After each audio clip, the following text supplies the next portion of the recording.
Selamat datang di ruang periksa Dr. Riza. Anda dipersilakan untuk masuk. Terima kasih.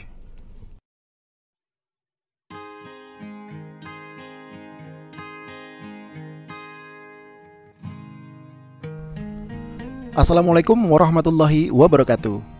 Halo sobat sehat, Dr. Riza di sini.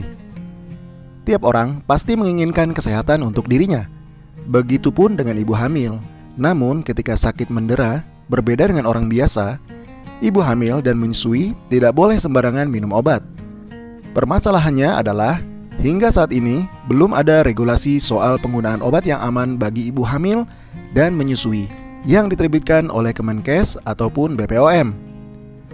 Padahal pedoman tersebut sangat penting dan dibutuhkan oleh ibu hamil maupun ibu menyusui.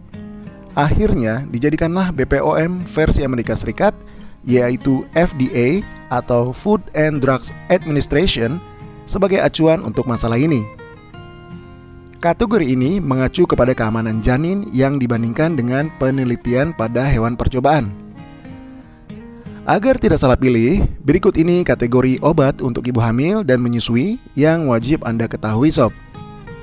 Ada 5 kategori obat untuk ibu hamil berdasarkan kriteria dari FDA, yaitu kategori A, kategori B, kategori C, kategori D, dan kategori X.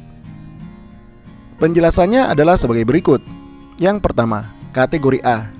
Artinya, obat aman diberikan kepada ibu hamil tanpa risiko adanya gangguan pada janin. Obat yang termasuk ke dalam kategori ini tidaklah banyak, yaitu golongan vitamin, suplemen, zinc, dan paracetamol. Yang kedua, kategori B. Artinya, obat cukup aman diberikan kepada ibu hamil. Hal ini berdasarkan pada penelitian terhadap hewan percobaan yang diberikan obat-obat di kategori B tidak menunjukkan adanya risiko gangguan terhadap janin.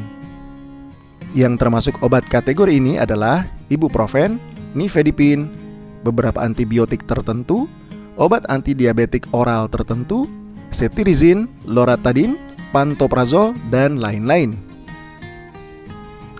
3. Kategori C. Artinya, obat tidak seaman kategori A dan B karena mengindikasikan adanya risiko gangguan pada janin. Hal ini berdasarkan riset yang dilakukan pada hewan. Penggunaan obat kategori ini menimbulkan efek samping terhadap kehamilan. Yang termasuk obat kategori ini adalah aspirin, kodein, tramadol, allopurinol, amlodipin, golongan antibiotik tertentu, dan lain-lain. Keempat, kategori D.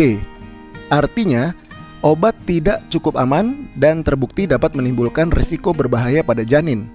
Oleh karena itu, obat kategori D hanya digunakan pada kondisi darurat ketika tidak ada persediaan obat lain yang lebih aman bagi ibu hamil. Yang termasuk obat kategori ini adalah klordiazepoksid, kanamisin, karbamazepin, dan beberapa jenis obat penenang seperti diazepam dan alprazolam, dan lain-lain. 5. Kategori X. Artinya, obat tersebut sama sekali tidak direkomendasikan bagi ibu hamil maupun wanita usia subur. Obat ini terbukti sangat berbahaya bagi janin. Yang termasuk obat kategori ini adalah obat anti kolesterol seperti simvastatin dan atorvastatin, obat penenang furazepam, dan lain-lain. Kesimpulannya adalah, ibu yang sedang hamil dan menyusui tidak boleh sembarangan meminum obat ketika sedang sakit. Selalu berkonsultasi terlebih dahulu kepada dokter atau bidan sebelum mengkonsumsi obat-obatan tertentu, demi keamanan dan keselamatan sang ibu dan janinnya tentu saja. Oke, sekian dulu perjumpaan kita kali ini. Terima kasih atas perhatiannya. Mohon maaf atas kekhilafan. Semoga bermanfaat. Wassalamualaikum warahmatullahi wabarakatuh.